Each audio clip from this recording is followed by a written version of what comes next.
Welcome to the latest episode of Authenticated with your host, Kate McLeod. I am intrigued by people. People watching, I love. People learning, that's where I'm insatiably curious.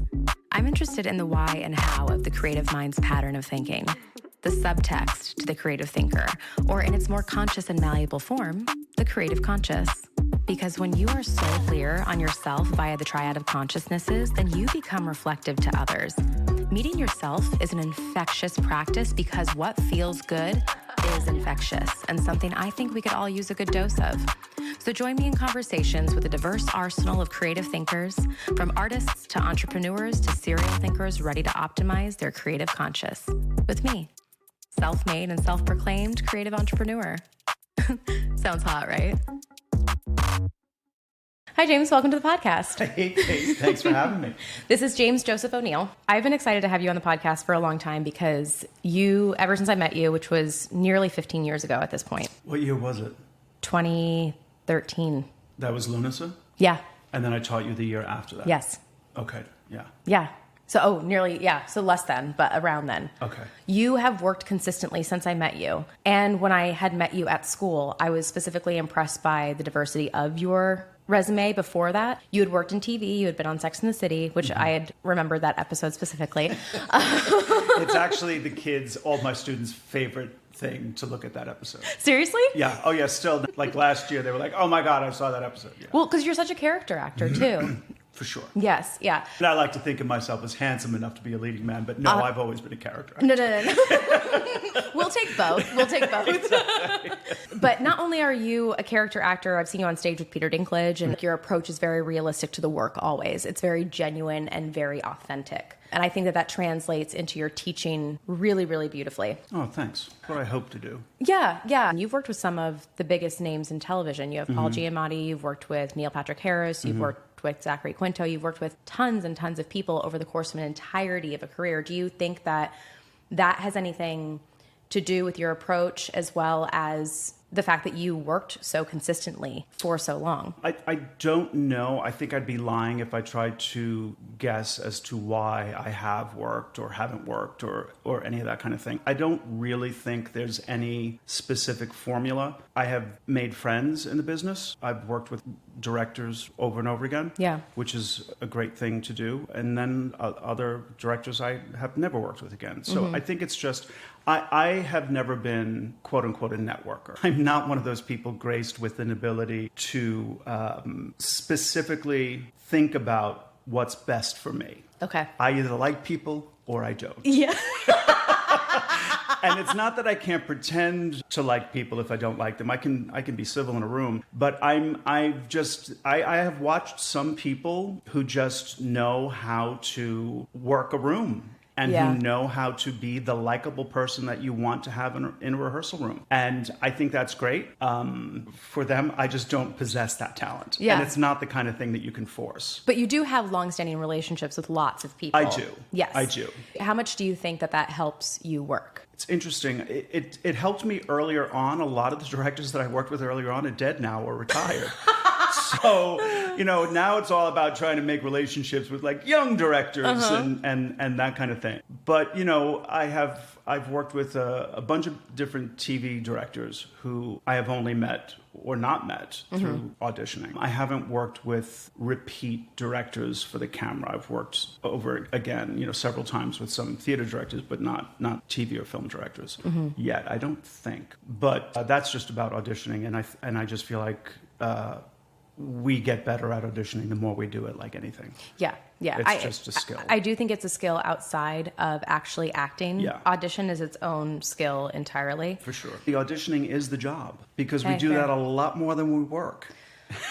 Yep. We do. It's just like, and especially now since COVID, everything is a self-tape, which is good and bad. I mean, it's good in that we have a lot more control over what we're sending. For years and years, I'd go in for stuff and you get one chance in front of casting. And then if, you're going into producers in front of them, you basically had one time unless the director maybe was like, can you try something else? So now at least we have a little more control over the product. But I have found myself that if I work on it enough before I actually go to shoot it, I don't tend to do more than one or two takes. once I shoot. Because it's already there. Yeah. Yeah. Although I will say now, I was so good for so long about memorizing my auditions, and I still do for TV and film because the format is different and so much easier. All my theater auditions, I am reading it off a teleprompter. You can do that now. Yes, you can. Yes, you can. You really can. And it's so much better than theater auditions can be dense dialogue-wise. And if it's all about it being memorized, what they get is that awkward first day off book where you're just reaching for the next word, as opposed to actually just playing it, which you can do if you're reading it and not worrying about that. That is such a good point. I coached someone the other day and they didn't know the lines. I said, fine, you don't know the lines. You're reading off the thing. Just own the fact that you're reading off the thing and just do it. Yeah. Teleprompters or having even someone, if you can't figure out the tech, have someone just move the script really slowly next to it. There's a teleprompter app now on the App Store. It's the best. And I just make sure that the, I have my iPhone set up here at eye level. And then I just get the laptop right behind it on a stack of books, so it's just above eye level. And it just, you have to adjust the speed. It's not voice activated. You might have to go back a couple of times to adjust the speed.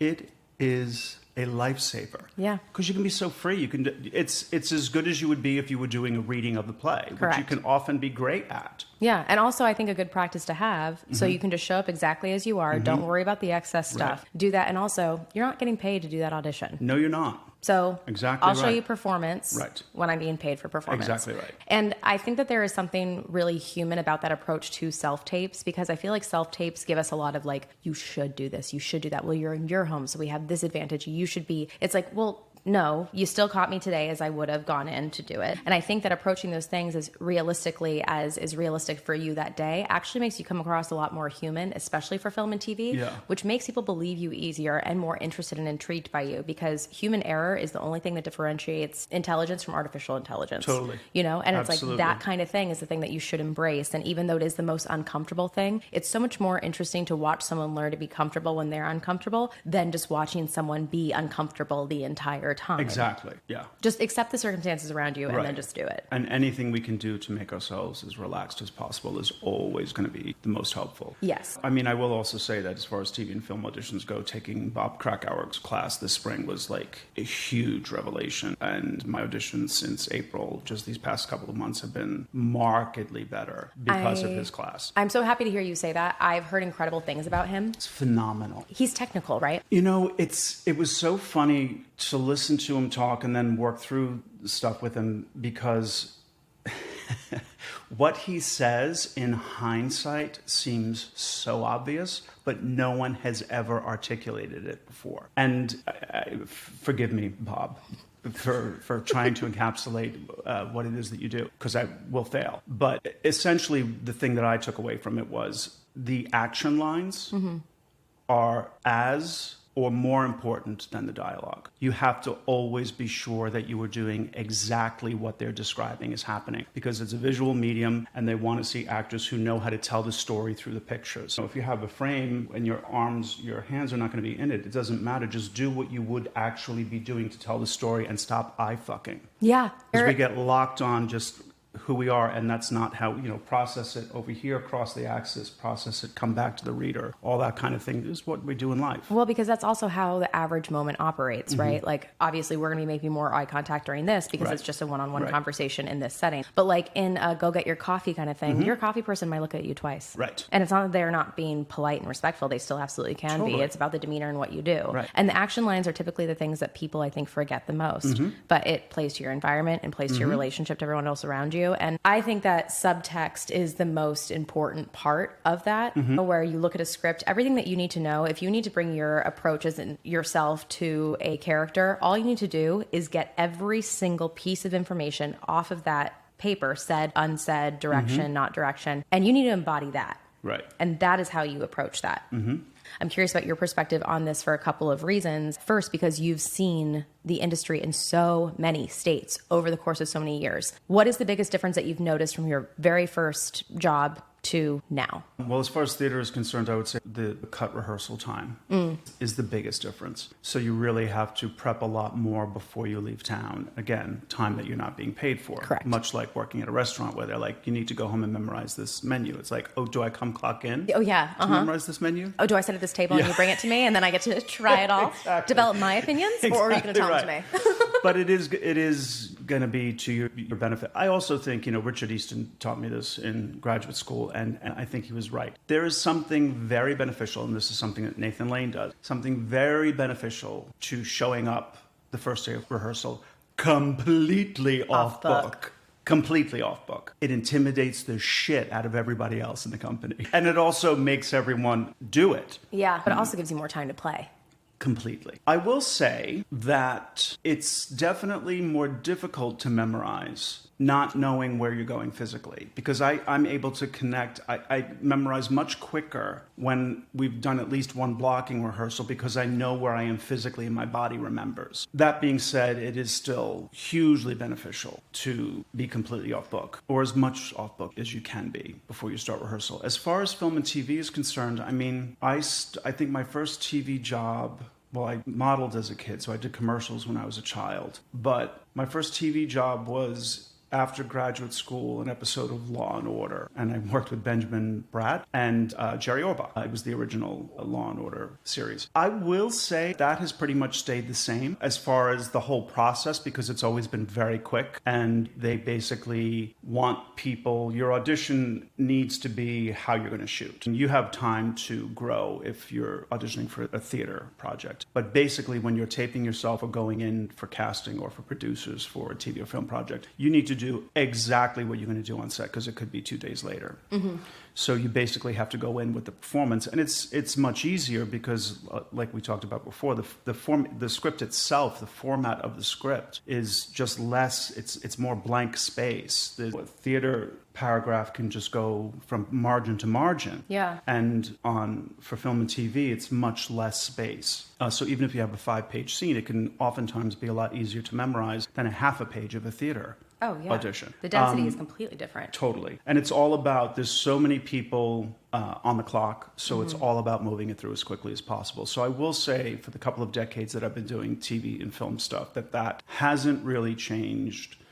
What has changed is the money, because pretty much everyone's working for minimum depending on the show. I was never a person who was getting double what scale was anyway, so I've always just sort of been a journeyman actor, sort of taking whatever they offer, which has been fine because the TV money is so good. And if you do network stuff, the major networks in prime time, I mean, those residuals are phenomenal. Hopefully the cable residuals now will start getting better because of the new deal that they just did last year. Thank you, Fran. But the network residuals are phenomenal. I mean, I'm still getting, and it wasn't a network show, but I'm still getting paid for Sex and the City, and that was over 20 years ago. But see, that old model, I think that there are remnants of that need to be maintained or to come back, because this industry, I mean, I think this world in general it's the manual labor that is no longer the top priority of payment. It is the person who can digitally package, market, and sell the product. Right.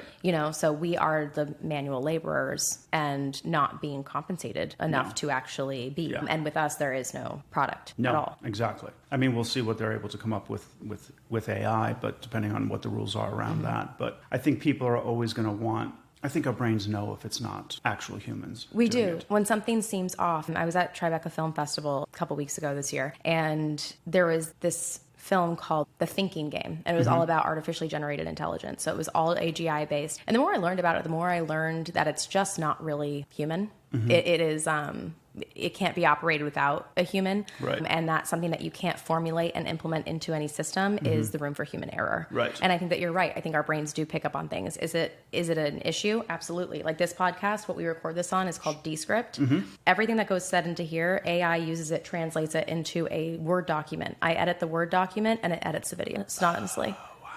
Which is insane. That's kind of crazy. So I love this for me in a small business right now. But when it takes off and when it becomes bigger, I absolutely will be hiring a human to do that, because so it's like I see it as a tool for smaller things. But what I think needs to happen in the industry is I think that when you are generating a certain amount of money, you are then legally obligated to outsource and to hire an actual person to do it. For small time things, absolutely helpful and can help a lot of people in a lot of ways when they don't really have the money to put into a major production. But once you are at a certain place, you absolutely may not cut corners with it. Well, and I also think a big part of why most people get into show business, if you will, theater, film, it's the people are just a different kind of people. They're fun.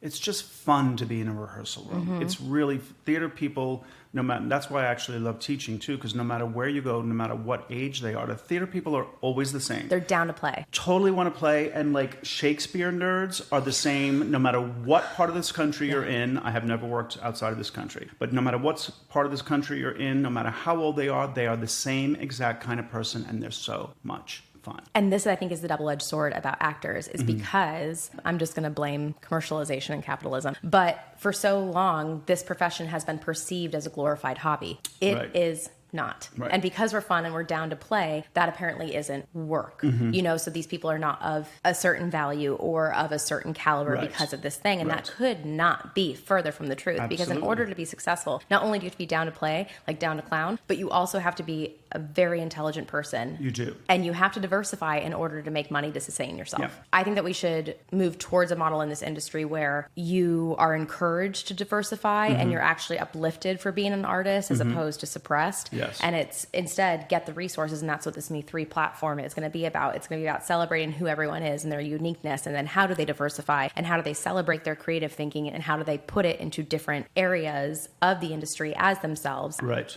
That's smart. That's great. Oh, just like I didn't know what this podcast was going to be when I started. I'm just genuinely interested in people, and I'm like always like talk to me about the subtext of the artist, talk to me about the subtext in general of like whatever it is that your art is and how it comes out. But as I started talking to more people, I was like, wow, these are actually a lot of ideas that are coming to light here, and we all have a lot to learn from one another, and it just needs to be in one place. Yeah. And I think the pandemic really isolated folks. Yes. Because we're all doing stuff in our closets and in our homes. And, you know, if I had to do one more fucking Zoom reading, I was just like, I never want to do another Zoom reading again. I know some people have made an art form out of it. I'm not interested. Go for it. Not my thing either. It's not Total my respect. Total respect for the other Absolutely. ones. But, you know, also there is a different relationship post-pandemic that we have with the screens in our home.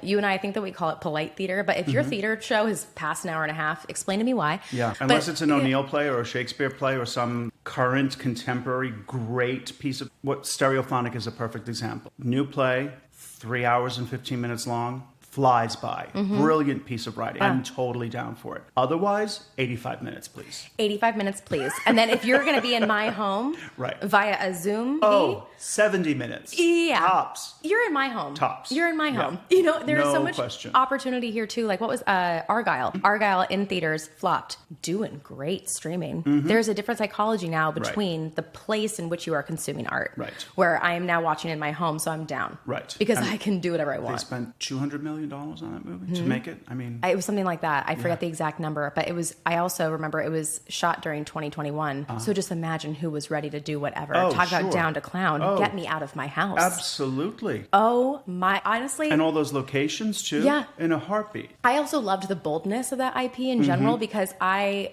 was part of an adaptation book club where like this adaptation lawyer was running it to facilitate to explain to producers how these things actually work. Nerd. I'll say it, don't worry. So I read the book and then I went to go see the movie, and I spent the first 25 minutes of that movie Googling if I was in the right theater. Did you really? Yeah. Because You went to the movies to see it? I went to the movies to see it. I was like, yeah, on an afternoon, that sounds really fun. Let me go do that. So I had read the book. I was there. I was like, I think I'm in the wrong thing. But this book was generated specifically for the reason so that it could be IP that this thing was based off of, but it only came out like a little bit before the movie. Huh. And I applaud what they were doing because it was very interesting and very reinventive. And I was like, for sure, I'm down. Did it land? Debatable. I mean, the numbers now will tell you it did in streaming. Sure. But I think it is really cool to be that inventive. To be like, actually, you know what? I do want to do something based off the book, but the book doesn't exist yet. So why don't I actually commission people to make the book, and then I'll base it off of that. Oh, that's interesting. It was really interesting, and Yeah. I love inventive things like that. Yeah. Whether it lands or not, I don't care because I learned something either way. Is it good?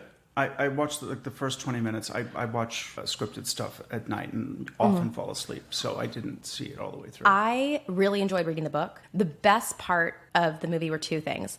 Spoilers ahead if anyone cares about that. Sam Rockwell Great actor. Incredible actor. Yeah. I realized in that film, watching his eyes and watching the work behind his eyes, I thought, you're totally okay with death. You got a really, really good relationship with that. That's how I read him. Oh, that's cool. And then I will also never forget the very end, which is the best part, with Catherine O'Hara holding Catherine O'Hara's in it? Yeah. Oh, I have to watch it. You have to finish it. Oh, my God. She's like... She's on a barge, and she has a music box, which is the trigger for some psychological thing for one of the actors. And she stands there with this music box playing with the little figurine, and she's like on this barge going in the ocean. And him. And I was like, that's all I needed. Oh, I'll watch it now. I had no idea she was in it. Oh, she was fabulous in it. And also, no one better. Like, it was a beautiful encapsulation of no one giving a fuck and just needing each other. Yeah, of course. At the time. And having a good time. It makes sense for what it was. Totally. Dua Lipa's in that. Who? Dua Lipa? I don't know who that is. Is that a Singer? pop artist? Mm-hmm. Yeah. I'm sorry. I don't know who the kids are listening to. You are I'm so so embarrassed. fun. If it wasn't on the radio in the 80s or 90s, yeah. I don't really know what it is. Wait, you said that. Now it makes me think, what is the pulse of like the today age student in a BFA program? What do they listen to, do you mean? I mean, what are they consuming in general? Not even just like listening to music, but just like what art, like what is inspiring them to want to be artists today? I could not answer that question, to be perfectly honest with you. I mean, I don't know. I would often bring up television shows that I think they should watch, and they'd be like, no, I haven't seen it. So I don't think they're really watching, my guess, and again, this is a guess, I don't know because I haven't surveyed them. But my guess is that most of the entertainment that they're consuming is just short videos on their devices. Yeah, I wouldn't be surprised. It is interesting to me because... I mean, I had a very, very specific childhood because we didn't have TV until I was like 15. So wow. I had 007 and Three Stooges wow. VHSs. Awesome. Thank you. Yeah. Thank you. So I'm now just watching The Nanny. I just watched The Sopranos 3 years ago. The Sopranos is one of the best series that's ever been on. I just rewatched the whole thing again. You have to, like, once a year. So good. It is so good. And Annabelle Sciorra on that? it is that school. Yeah.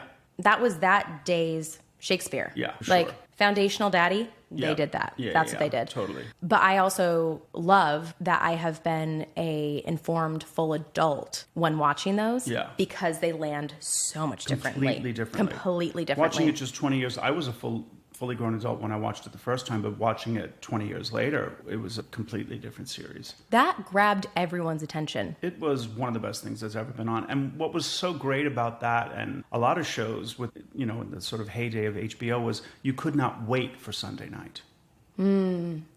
Sunday night at 9. I mean, you could not wait for that blip and then the dust or whatever it's called, the HBO thing that happens where it's like, the gray screen. I mean, you just could not wait for it. And then once that theme music started, it was just like, yes, strap me in. It was so much fun. And this is the interesting thing about thinking about those things. Because that was an hour-long episode. Hour-long, yeah. So hour-long episode. And then you have something like The Nanny, which is like 25. So like the human attention span has been oscillating for forever, right? But now we're talking about a number of singular digit minutes. Yeah. That's the attention span now. Yeah. I mean, I definitely during the pandemic got addicted to just scrolling through videos on TikTok. Yeah. I mean, mindless stuff, completely mindless. What I learned about the technology of scrolling recently that's really fascinating is that scrolling gives you a physical activity and constant stimulation in your brain so that your brain actually thinks that it's being stimulated. Yeah. And it still is being stimulated. But I think that forms like this that are still inspiring young upcoming creatives to go into the creative arts,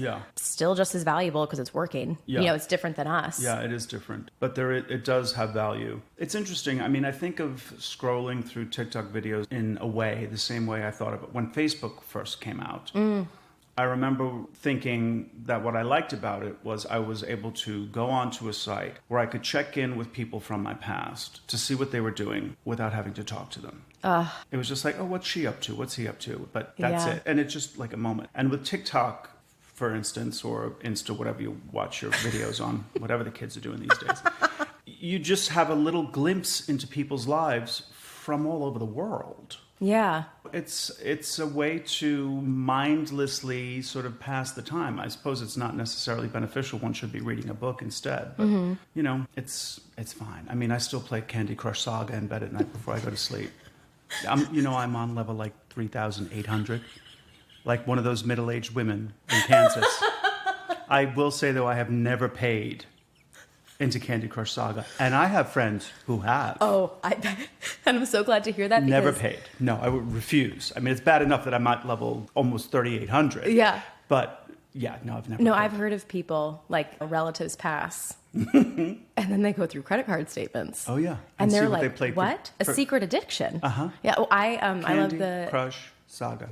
I'll go with the 5 rounds and then have to wait 20 minutes before I can go for another one. I play a lot of the New York Times games. I do those too, but you know I'm terrible at connections. It is... I'm terrible at Honestly, connections. sometimes people wake up and choose violence on days with those because Yeah. I'm like, the creative liberties here, I mean, as one creative... Oh, there are times when I'm like, go fuck yourself. Yeah.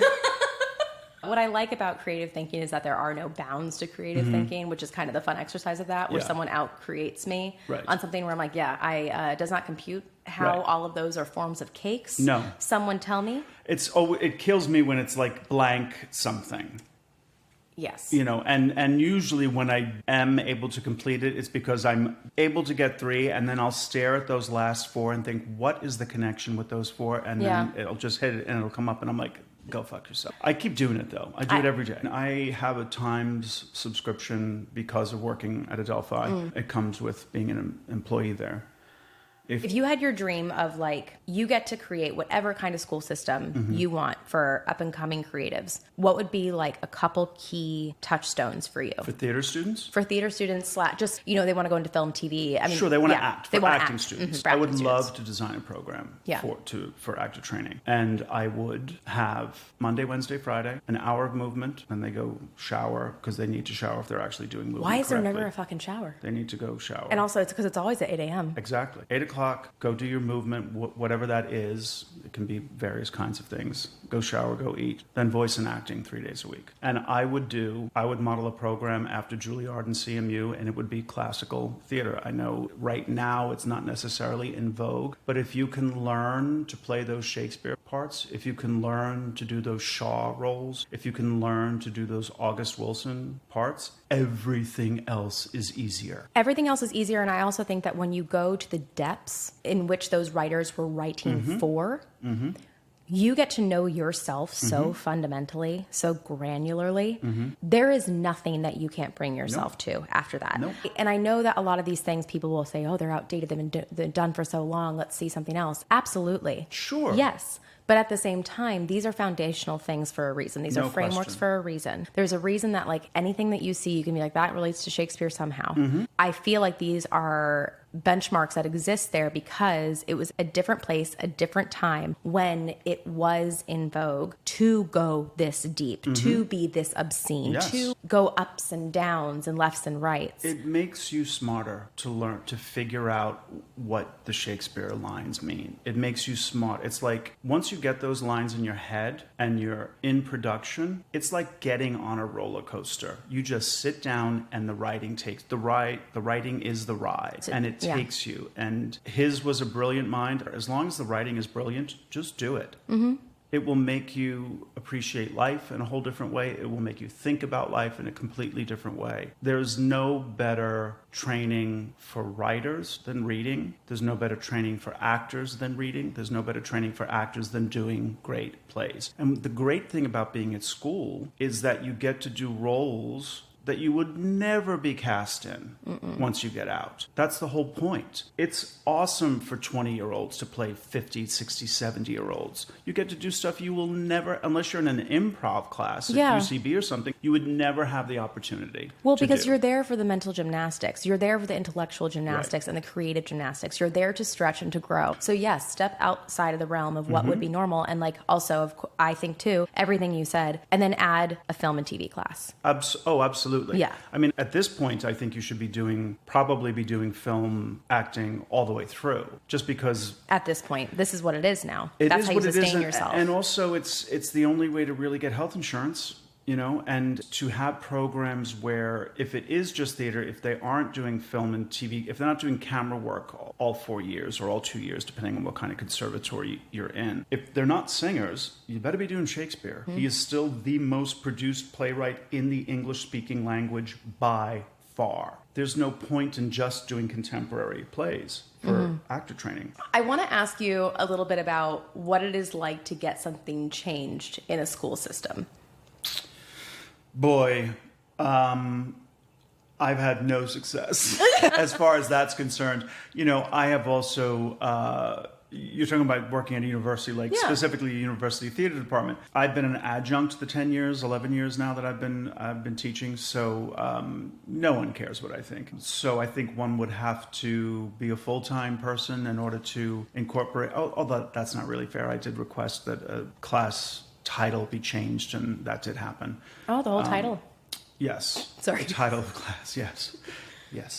And that, but it took a year. Yeah. But, I'm also not privy to all of the meetings that go on for people who are full-time employees at a university. The other thing about certainly the theater department where I teach, and I think most departments across the country, is that they are run by adjuncts. Well, that's where the new information comes from. Well, it's the ratio of part-time to full-time is 4-to-1 or more. I mean, there are 12 adjuncts where I teach and 2 full-time. So that's more than 4-to-1. My math is not great. But every department is run by adjuncts. The part about you being supported as an adjunct, though, someone who is there, who, you're not full-time, and that flexibility is part of why you can do it. So For sure. Because if your main goal was to be at a university, you'd be a full-time person. Right, exactly. But instead, it is to be there, to share your knowledge, to give back, also to be supported by your own abilities to teach, direct, act, all those things. But if as an adjunct, you're not able to actually do that, then who is actually going to be in the school? Right.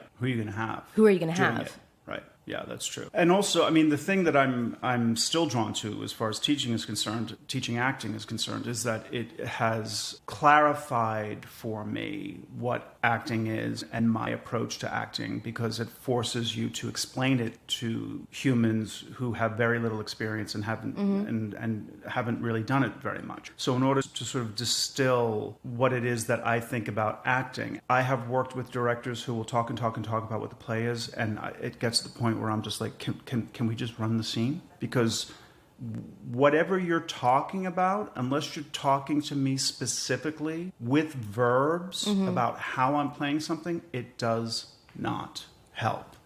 The only thing that helps is doing it. And also empowering people to do their job. Yes. A play is a play when it's written, for sure. Yes. But a play is also a play, furthermore, when it's read, furthermore, when it's produced. Done. So Yeah. your job as the writer is to get some great words on the page. Yes. Mine is to bring it to life Exactly as the right. actor. Yeah. The director is to take care of the visuals. Right. It takes a whole team of people to be able to do that. And Yeah. in order for it to be done successfully, I think that you do have to empower people to feel like they are trusted with that job, because that's literally their job in the entire production. And you have to get out of their way. You have to get out of everyone's way and let them do their job. And, like when I'm directing stuff, I tend to like to stage it. I'm very specific about the staging because I'm trying to tell the story through the pictures. So I am specific about that. I don't like when actors wander. I'm very specific about the staging, but I tend to let the actors find their own way as far as the acting values are concerned. And then just before tack, if they're not on the path that I think they should be on, that's when I come in with really specific notes about try this, let it be this way. Yeah. But the actors are spending so much time on their part at home before they've gotten into rehearsal, as they're sitting there. They know so much more about the character than you do as a director sitting on the outside. The director might know more about the play in general, how it's landing in the audience, that kind of thing. But listen to actors, especially diligent actors who are really there to try and figure out what it is that's going on for their character. They've thought about it more than we have, and they know what they're talking about for the most part, if they're any good. You also can't emulate self-interest. Do you know what I mean? Everyone is exactly. there to take care of themselves, because that's all of our jobs. Yes. And so just trust and believe that that's actually happening. Yeah. And I've also had the experience where I had no idea how I was going to stage something until the set designer showed me sketches, and I was like, oh, now I know. Now, yeah. And I have had many times where I've been acting and have sort of been like, where am I going? Feeling like you're sort of blind, trying to find your way. And then you go into your first fitting and you get the shoes and you're like, oh, okay. Got it. You put the shoes on. It's like, okay, now I know. That piece of information Yes. was needed. Yeah, okay, yeah. now I'm aware of how we're doing this. Yeah. I think So- that's really valuable. How did you find directing? From being asked to direct, I had not directed until I directed at Adelphi. I did not know that was your first one. No, actually, my first one was Soho Playhouse, I directed a play. Oh my God, Ilva Edelstein, I think is her name, the playwright. I can't remember how I hooked up with Ilva, but I had been coaching and she asked me to direct a play of hers. So I did that. And then I directed the first year MFA students in Pygmalion at USD, where I went to grad school. And then after that, I started directing at Adelphi. Okay. And the first thing Nick asked me to direct was All in the Timing. And I said, sure, because my impulse is just to say yes. Well, when he said All in the Timing, I thought he was referring to a play called, forgive me, a TV movie that Meryl Streep was in from the 70s about people playing in the orchestra in a Holocaust camp. And All in the Timing is a David Ives comedy. I was like... So I said yes, thinking I was going to be doing this absurd... And then I went and bought the play, and I was like, oh, this isn't the play that I thought it was, No. but I had already said yes. Yeah. And it was great fun. It was really fun to do. But I think the play that we worked on, Dancing Dancing at Lunasa, was the fourth time I had directed. Wow. Yeah. I wouldn't have known that. I mean, I'd done the play twice. I'd acted in the play twice before directing it. You played the brother? The first time I did it, I played the narrator, Michael. Oh, okay. At Adelphi, when Nick directed in the summertime, they used to do summer programming. It was after I had graduated, but before I went to grad school. So it was students, but it was in the summertime at Adelphi. And then when I was in grad school, I was cast as Jerry at the Globe, and then directed it. Yeah. Okay. All right. So you're very, very familiar with it. So I knew the play very well, and Yeah. I love the play. It's such a beautiful play. It's gorgeous. Yeah. It's I will also never forget too. There was this moment, and like Curtis still roasts me for it. The R moment. I knew you were gonna say it. It's not computing. I still. Well, it wasn't your fault because I realized afterwards. Here's a perfect example of communication. I was saying to you, don't punch the R. And I meant the word A-R-E in a sentence. You thought I meant the sound. You thought I meant the letter, like the R sound. Yeah. I know. So it was just it's literally where I was just saying, don't punch the R in that line. Because the line was, when are we going to get a new mirror to look ourselves in? When are we going to get a decent mirror to see ourselves That's right. in? Yeah. And I was like, pull off the R. And you were like, I don't think And then I'm I think hitting I said, when are gonna get... I know. You thought I meant the R sound, and I meant literally the word A-R-E. A-R. Okay. Yeah. Well, that's there. I'm so glad that lived rent free in your brain as much as I it do did my remember own. that. I do remember that. And then I just recently auditioned to play Father Jack in Florida. Didn't get called back. Okay. The man with the feather in his hat. As I say to myself whenever I don't get callbacks or don't get jobs, too butch. Too... You have to have a good sense of humor about it. You gotta have to. It's honest because guess what? It's never about you. Exactly. It's never about you. It really, really Exactly isn't. It's such a hard thing. How do you tell? Like, if there was one thing I would not want to do right now, it would be a teenager in this day and age. Well, how do you tell these teenagers it's not about them? Like, it's not personal. If you don't book it, it is not personal. Yeah, I mean, I actually don't think there's a quick fix for that. I also think humans love being teenagers. Some hate it, regardless of when you're alive. Like, if you speak to most people who spent their 20s in New York and they're like, oh my God, that was the best time to be in New York. It doesn't matter when. Yeah. That was the best time. But it's because they were in 20-year-old bodies. Because they were in 25-year-old bodies and could go out drinking until 4 when the bars closed, get up, go to work, and not even... It's just about being in a 25-year-old body. I know this for a fact. If I drank now what I could drink in a night in my 20s, I would be dead. Oh, yeah. Or you'd want to kill yourself.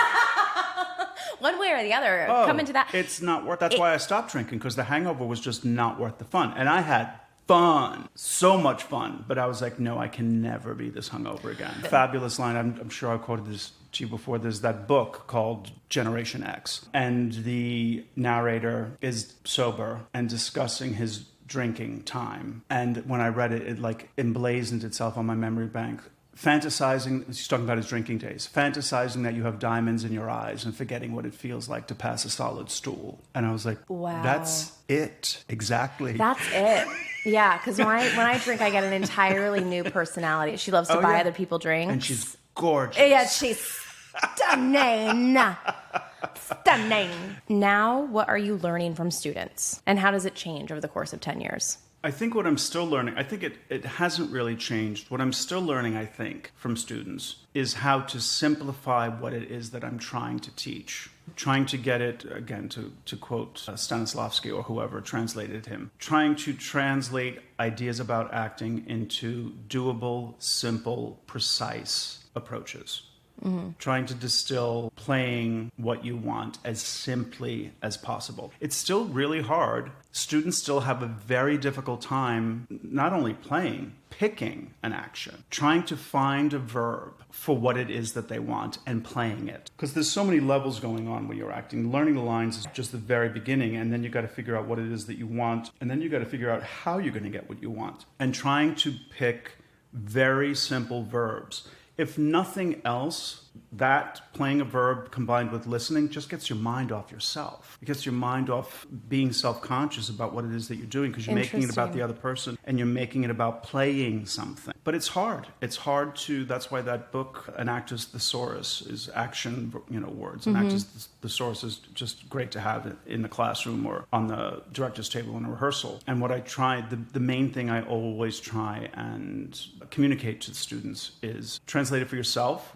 what it is that you want, what it is that you're trying to play into a doable, simple, precise verb. But also, when a director comes up to you and talks for 5 minutes about what they want you to do, you've got to be able, if they're open to it, a lot of directors don't know what you're talking about when you ask them for a verb, but you've got to be able to translate what they're telling you into a verb for yourself. Because it's the only thing that can actually change the playing, because even verbs mean different things to different people. You and I will not play to flirt the same way, but it should read to an audience what's happening there when that's what you're playing. And also what I try and have them explore is the idea of if the writing is slanting towards negativity, slanting towards exclamation points, slanting towards acid, you want to play the opposite. You want to play it as lightly as possible, because the author's already taken care of that with part the of writing. It. So you and want to bring something else to it. When I was in school, I was still a very angry little human. So that was like the first thing to always come up. And now I just find it to be the least interesting choice. But you said that it's kind of hard for them to even pick the verb that would encompass. Why do you think that is? I don't know. I've been playing with it now, toying with it now, talking about it now for around 10 years, and I'm not really sure. Some actors hop Quick right to say, on. yeah, go. And some actors really don't. And I think, quite frankly, it's hardest for the actors, the student actors, who really aren't on top of their lines. They can barely remember what the next word is. And this is the hardest thing, too, is, I say to them all the time, learning the lines is just the first. That shouldn't even be the focus. Step. It is the first step. You can't begin to act until you have it in your body, doing it 6 different ways. And I'm like, once you think you know it, go and try and do it on the treadmill. Watch those lines be gone. Do it while you're doing jumping jacks. They'll be gone because you don't actually know them. You think you do. Yeah. When you're sitting here and you're going over your lines, you're like, oh, I've got this page. Well, get up and do an activity. Wash the dishes. I love that you're saying this, because I feel like people forget that as creatives, you have to have a creative approach to learning. You have to have a creative approach to everything, the business of creativity, all of it. You have a creative mind. Do not think that you can sit here and learn your lines, because that's not how creativity is born. That's right. Susan Cameron did this really great exercise with us in grad school. She tied ankle weights. Yep. Weight ankles. Yeah. New term. I know what you mean. But you would punch while you would say all your lines, like physically exert yourself from that. But I feel like this plague of indecision of younger people has to come from having too much indecision, almost. And also, I think getting married to what it feels like when you've learned it. Here's an example. When we did, when I was at Adelphi in undergraduate school, senior year, we did Shadowbox. And I remember I was playing Mark, and I remember this is when we were in Post Hall. I was in Studio B, and there was a pillar in front of me in this moment where I was sitting on a stool with this very emotional sort of speech. Well, I got in the rehearsal room quite used to the visual field of this pillar here and what I was feeling as I was doing it, and I was very connected to it. As soon as we got into the theater, and I had this open theater space, gone. The emotional connection was gone. Because you're used to a smaller space. Well, I think our muscle memory is more active than we think it is. Exactly right. When we learn our lines here, like if I sit in this room and I learn lines, I will know them sitting here. As soon as I get up and go into a different room, or I go into a studio and there's a casting director here and another actor over here, or a table of producers, it's gone. Yeah. You'll sort of have it, but you don't have it the way you do in the physical space, because you're not just memorizing the lines, you're memorizing the visual field that you're in when you're doing the memorizing. The experience of it, because the brain is also a muscle. That muscle memory works a lot. I coach a lot of clients on, you need to visualize the space that you are going to. If you want to regulate, if you want to normalize the next place that you're trying to get to, that you are going to get to, then you have to start visualizing that space. Me sitting here learning my lines with just like, on the couch. Right. I'll give a great performance here. Sure. I really, really will. Exactly. But you have to But make take it off the big. couch. Yeah. It's going to be something else. Then you can't. Right. And that's why the way I learn my lines is I'm doing it constantly in different places everywhere, because Smart. then there is not a thing that can throw me Right. afterwards. I remember in undergrad, I felt so insecure about, am I going to learn the lines? Am I going to learn the lines? And now I just don't, I don't know her. Yeah, I don't. That's good. Because that's just not even a concern I have, which is so funny because always at the stage door, there's always someone who's like, how'd you remember all those lines? course. That's and I'm always like, gonna be the- and I'm like, that's the nicest thing that you could say. It's my job. And I don't know. It's just the beginning of my process. It's just the beginning. I will also say, though, that what I realized then, and Nick sort of pointed this out to me at the time, but it really did, I learned the lesson. The emotional connection that I was having to the material when I was in Studio B and that pillow was there, it doesn't matter what we're feeling. All that matters is what the audience feeling. So just because I was unable to cry in that moment did not mean that I was failing in the performance. No. Who gives a fuck what the actors feel? Especially when you got to yeah. do it 8 times a week anyway. No, you're not going to feel shit anymore. Even in real life, you're going to hear the same news regurgitated in different ways, Yes. recycled so many times. You're not going to cry every single Right. time you hear it. Right. Because you have a different relationship and all of it is human and all of it is understandable. Right. I feel like younger people too, because they have so much stimulation on their phones alone, Yeah. that's kind of where the plague of indecision comes in. Yeah. And I also think that the construction of higher education, being that there is still a grading system, is like, then that says that there's a right and a wrong way. Yes. Because an A equates to right and an F equates to wrong. Right. And that's just like, I think, a very big problem with it. I remember in grad school, I had one professor who said that she'd never given an A in her entire life. And I went, She should be fired. yes, yes. And I went to her after and I was like, I have a scholarship. I'm going to be getting an A in your class. I will earn it, but I will be leaving with an A. Yeah. Because I have a scholarship and I'm keeping Yeah, it. exactly. Circling back to what you said before about the difference in the 10 years of teaching. Yeah. I have found more recently since COVID, and I think it's what triggered this was you talking about how the kids are constantly stimulated. I do find that the kids now, because they are constantly stimulated by these short videos, I'm not saying it's just them, like I said. I look at TikTok too. I do find them more bored in class in a traditional sort of classroom setting. I taught voice last year, first year students, which I had never taught before. So they were younger than I'm used to. They were 17, 18 years old. And we read through the Linklater book together in class because, I've been teaching long enough to know that if I assign reading, they ain't going to read it. And I'm going to have to vamp for 40 minutes to discuss. We're going to do the warm up every single day. And then we're going to read the book together aloud because that's the way I was taught 40 years ago, and I actually loved it, and I love the Linklater technique. A lot of them were just bored having to read the textbook out loud when they weren't reading. And, the comments, a lot of the comments that would come back would be, it's the same thing every day. And I was like, what do you think acting is? Repetition. Relived repetition that is new because you're choosing to be active in it. That's the thing. You have to approach it as if you've never said it before. If you're lucky enough to get one of those jobs, if you're lucky enough to book, you have to do it 8 times a week as if you've never done it before. The vocal warm-up is the same thing. Yeah. And also the vocal warm-up is like bar exercises for a ballet dancer. The bar work doesn't change. But your the height approach you to might it be able to does. lift your leg does. You that day. But that's the whole point. And there is, I have found since COVID, a little bit more of a boredom with academics, with having to sort of concentrate on non-visually stimulating work. I wonder how that changes and how it maintains, because what I hear in that is a choice, however you come to it, of just not being active. And I enjoy my life so much more when I choose to be active, when I choose to engage, and when I choose to critically think about what it is I'm hearing or speaking on or anything. But that choice of activity is quite hard to come to if you don't choose to be active in your own life, because it is the harder decision to be active. Yes, that's true. Because we have technology now. We have a world that supports indecision, that supports inactivity, because then it makes you part of the masses. Yeah. There are so many more followers than there are leaders. Absolutely. I think that in order to survive in this industry, you have to choose to be active. But it's also so hard because these educational systems that accept people at that age, most of it's lost on them. And Yes. it's also so hard to say too, okay, well then go, I don't know, frolic. Although I'm not sure. I will say that there were things that were lost on me, particularly in undergraduate school, that did come back to me years later. So, and that's the thing that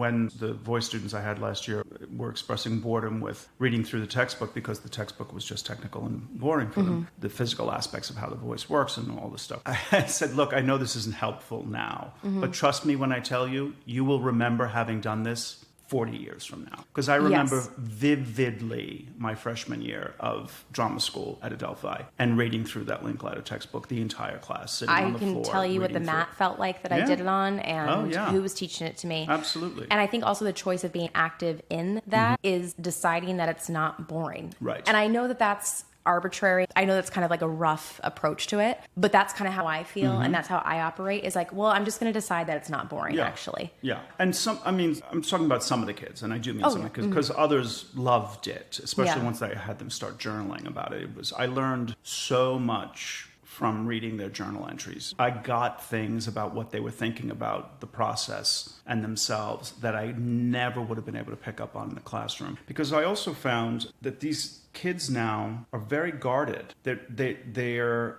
again, this is a sweeping generalization, Yeah. but they're a little bit shy about using their voices in a way that drama kids weren't before. And they're also, I find, again, this is a sweeping generalization and sort of sweeping observation, a little trepidatious about committing to anything.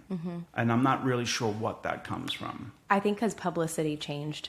Yeah. You know? Oh, and I interesting. think that everyone has access to publicity. Now, if I don't trust you, I'm not letting loose. Right. Because I know you have a phone. Right. And I know that people are the way that they are. And that's my take on that. That's so interesting. That had never occurred to me. Well, what had never occurred to me is how important the relationship of the journal is to the Right. person listening. Right. I think that the journal is so interesting because there has to be, just like for every character, there's a public life and a private life. And what I'm willing to tell you, I'm Right. not willing to tell everyone else. But it is important for me, for myself, and for you to have that journal. Keeping those journals are great. I was listening to this podcast the other day where this guy basically said he kept a journal every day for 5 years. He was thinking he needed to break up with his partner, but he wasn't really quite sure if he was that unhappy and if it was warranted, maybe this was the best thing. He went back to his journals and read throughout every single day from their entire relationship and realized he just wasn't happy and hadn't been the entire time. But we are horrible, horrible bookkeepers of our own Yes, narratives. that's so true. And we want to make everything as easy as possible. So of course we're going to go over it. Right, of course. But this whole idea of indecision and fear of shame, that's kind of what it sounds like. Shedding the Yeah. shame is so hard. It's definitely fear, and I think you're likely right that shame is a big part of it. But it hadn't occurred to me that there would almost be an unconscious awareness of a camera. I mean, there were never any cameras in the classroom, of course, but that makes sense. Yeah. About worrying about having an honest reaction, it being messy, and that being broadcast. Yeah. Messing up. Yeah. And I don't think that compounded with grades is helpful either. And I just think the psychology of the human has completely changed, which just means Yeah. that the psychology of creativity of humanity is going to change and anything that's malleable within that. We have to get more inventive and we have to get more creative, but we are addicted to these systems that give us the answer constantly. And a phone is a safety net because I can Google whatever it is that I want. And I love that I can Google and I love that I can look things up. And even Right. things that I think I know, I always look up again because I'm Right. like, maybe there's another approach to that that's exciting. But not having that device to double check myself Right. is kind of anxiety inducing in and of itself. Because it's also what I find and what I think I see people doing as well is having the phone, having the computer in our hands, in our palms, is a way to avoid awkward social situations. Yes. Because you can just immediately go into, I'm in my own world. Well, self-importance is different now too, because self-importance is no longer tangible. Right, yeah. And I think that part of the demonstration of art as an artist has to be to defy against that, to Yeah. choose to be active in your own Yep. way and to decide how it is, even though we have have all of these patterns and formulas that we fit into to actively decide that you don't want to do that you want to do something that is actually self-serving to you and to the greater good of the environment around you that you're creating from. Yeah. And avoiding what's going on around, because that's really what it is. I mean, if you're walking down the street and looking at social media, you don't need to be on your phone. I feel like that could be a really interesting assignment for a student today, is to be like, start noting when you're active and not active, and then note why. Yeah, I stopped bringing my cell phone into the bedroom about 5 years ago. There has to be space against it. There does. And I don't like having the first thing I do when I wake up. The reason why I stopped was because I would find myself, I drink so much water that I get up to go to the bathroom a couple of times in the night. I would be looking at my phone at like 2 o'clock in the morning when I was just getting up to go to the bathroom, and I was like, there is no need for this. You do not need to be doing that. I do not. No. And I started a meditation practice a couple of years ago, and now I meditate in the morning before I even look at the phone. And it's just a better way to start. To come to yourself without outside influence. Totally. What are the other like top practices you do to keep yourself? I mean, meditation is the newest and the one that I've been the most committed to. And I meditate twice a day for 20 minutes and have been doing that for, I guess it'll be 3 years in September. So it's still fairly new, but I love it so much. I think it's also because I started meditating. It was during the pandemic, and I sort of stopped practicing yoga. I was like a daily practitioner 5 days a week around for 10, 12 years. And once COVID happened and all the studios closed, I kind of really slacked off. And I haven't really gotten back onto an exercise regimen since, which is why I'm at least 10 pounds overweight. And I hope that can't be seen on this camera. No. That's why I'm wearing this dark color on top of this big, fat, middle-aged stomach. But I think the reason why I'm not as crazy as I have been in the past, when I was doing yoga all the time and would skip a couple of days, I would find myself getting sort of anxious or whatever. Meditation has had a huge effect on my anxiety levels. Yeah. Huge. I always call it the tangible comparison to the intangible, like creativity is intangible. And because the practice is intangible and you don't really see the fruits of your labors often, you have to have some sort of tangible practice that proves that you can show up in the same way, pattern wise. Me, if I don't go to the gym 5 days a week, problem. I know. I used to have that exact experience. I ran for 12, 13 years before I blew my knees out. And then I did yoga for another 10, 12 years, hot yoga. I would be in a Bikram class, 90 minutes a day, 5 days a week, 6 days a week, depending on where I was. And then when, like I said, when all the yoga studios closed during COVID, I was like, but that's when I started this meditation practice. And I'm still doing some calisthenic stuff at home, not as much as I should be, especially I think it's even more important to exercise the older you get. And my feeling about yoga when I was doing it all the time was I don't do yoga so I can touch my forehead to my knees. I do yoga so I can tie my own shoes when I'm 80. That was my sort of thinking about it. But the thing that I love about the twice daily meditation practice is that it has become a place that I go to, no matter where I am. I think it's important for everyone to have that version of that for themselves, and also just some accountability, because our industry just isn't, our jobs are not consistent. And so you need to practice that consistency. And discipline is very important for actors. I think it's very important for people, but it's very, very important for actors. And I think because, as you just said, we have no control unless we start our own production companies and are producing our own things that we're casting ourselves in.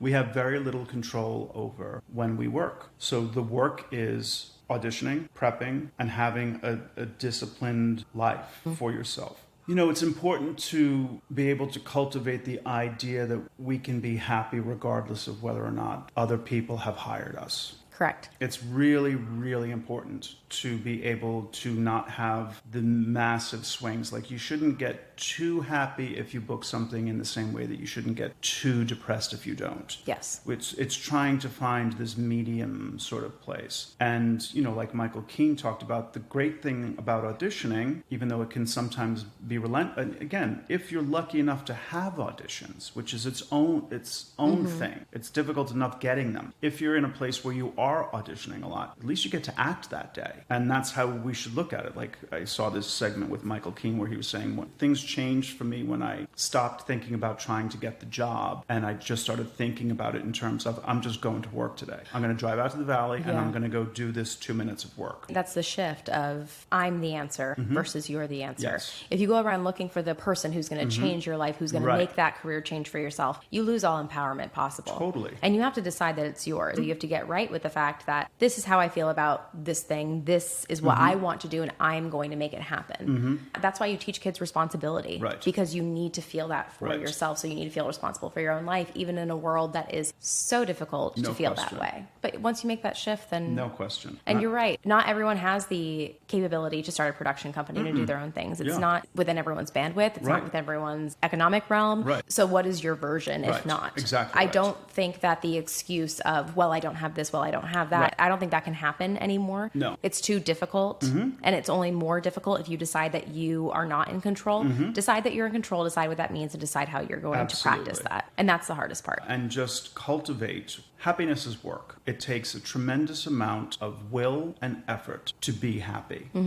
But we also have these phenomenal brains where we can change the course of our thoughts. We can choose to have more positive thoughts. I, for decades, was in a kind of spiral of negativity in my thinking about myself and my place in the world, and for a variety of whatever reason. And it's only more recently that I've embraced the idea that I can change the course of my thought and bring it to a place that's just going to make me feel better about being in this body. Yeah, and also it just makes life more fun. It does. It really does. It's easier said than done, but don't let outside forces decide that you're going to have a not fun life. That gives so much of your power away. Absolutely right. I mean, my friend Emily Bergel, who you've met, Oh, she's so nice. And she also said, she was on a particular project. She was having an issue with the director, and she was like, and I just decided no one was going to ruin my day. And I just let it wash over me. She was like, I love to work. I was excited about this job. I was confronted with